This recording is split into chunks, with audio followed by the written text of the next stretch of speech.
Right. Guys, into the mic, yeah? Right into the mic. Just think we had those two little 10-year-olds. They probably weighed... What'd you weigh, Darren?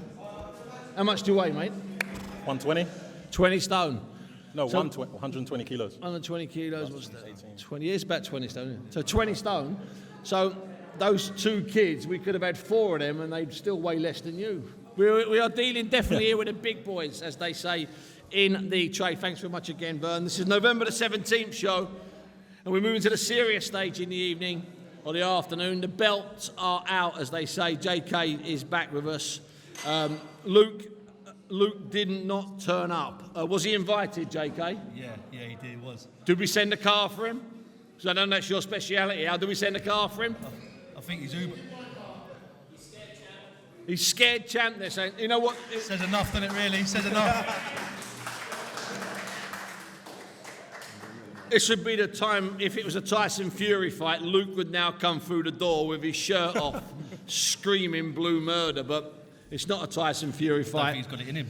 Oh, easy, that's fighting talk. Well, I'm going to start down at the end of the table with Matt Smith. Matt, thanks for coming up, Matt.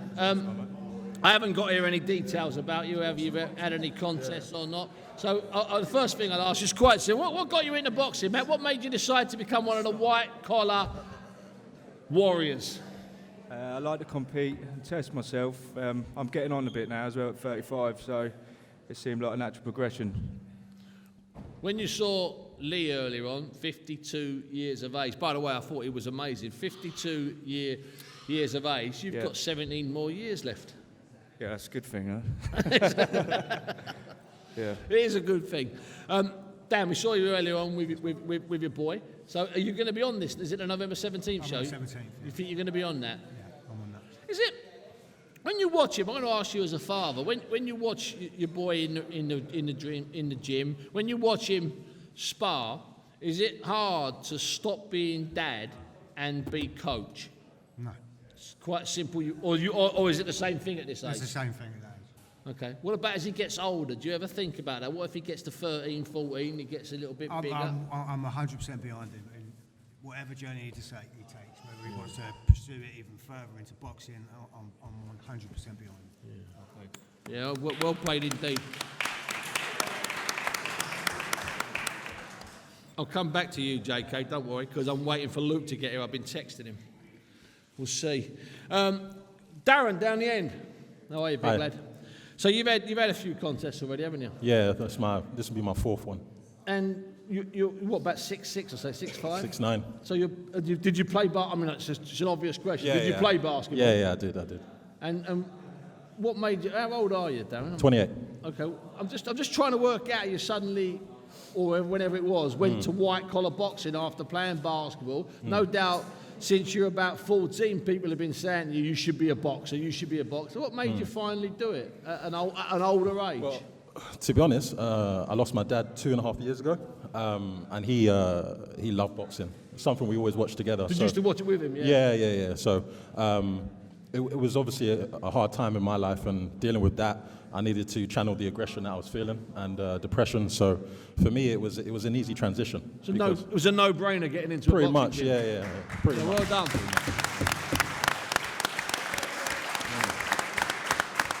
And have you found that you're a different person since the boxing? And have your friends, your remaining family members, have they also noticed it? And noticed the change in Darren? Absolutely, yeah. I don't think my personality changed, but just the way I approach life is a lot different, a lot more calm in different situations. Because I'm a walking target. Everywhere I go, people will mention the height and the size. So it's like, the calmer you are, the less ammunition they have. I was never like angry anyway, but you can disperse situations differently, and I do the talk with my hands now, basically. So well done. Yeah. Tell you what, there's been some decent testimonies up here. I don't know how many of you are members of AA, but some of the testimonies you get there are good as well. They're like this. So if ever you need a good afternoon and you don't want to drink for a couple of days, pop along to an AA meeting. Because people start talking and they tell stories and you go, you're the best storyteller I've ever fucking heard. They are unbelievable. Anyway, I digress. Sorry about that. I've got a meeting at 6. Dave, how are you, son? Good. You? Dave, tell the truth. How many people say to you, do you make coffee or do you make fancy loaves of bread? Tell the truth. Do people say that to you all the time? Never heard that before. Fucking hell. You just look like that's what you should be doing.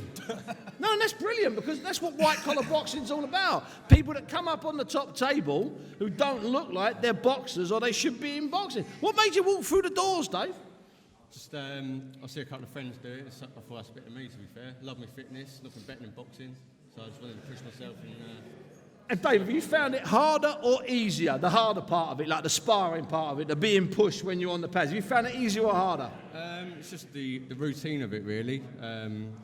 Getting up in the morning, going for a run, just being strict and sticking to the good eating plan and stuff like that. That's the hardest bit I struggle with, really. But the rewards are there. You're enjoying that part of it. It's very rewarding, yeah. That's what I think we've had a lot of today, haven't we? We've had a lot of people saying they feel rewarded, they enjoy it, it gives them this adrenaline rush, that they like it, it becomes mildly addictive. Carl, big lad, what made you walk into the gym for the first time and start and say, you know what, I'll give this boxing caper a go? What made you start, Carl?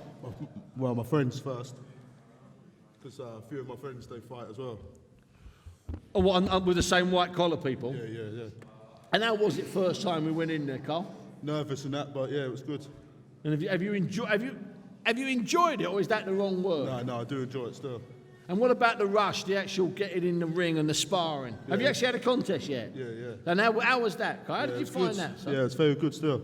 But obviously the first fight I had, I lost it, but from when I keep training, that's my second fight, you can see the difference that I've done in that. So are you in a better place this time round than you were before the first fight, which you lost? Yeah, 100%, yeah. So that's the last loss for a while? Yeah, 100%, yeah. I'm coming for a win now. Coming for a win. Coming for a win. Big, I tell you, this is quite interesting, this. We've got Big Matt down the end, decent-sized Danny, Big JK, decent-sized Carl, decent-sized Dave, but I tell you what, down the end, winning the height competition today, Big Darren, without a doubt. all of them, white-collar boxers, men that have decided to do something, to change something in their life or to make their life better. And the way they've done it is by going through the doors of the gym and saying, you know what, have a little bit of me and I'll have a little bit of you and I'll get in that ring and share my experience. Let's hear it for all 6 of them. Thank you.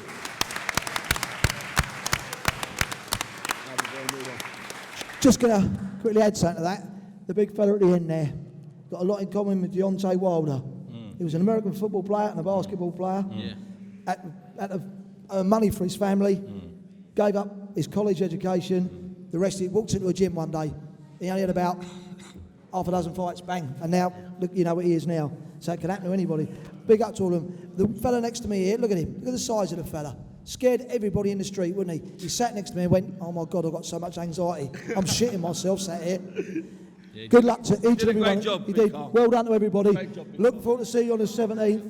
Big up. Right at the end, we'll get the interviews. Give him a big up. Come on. Well done, boys.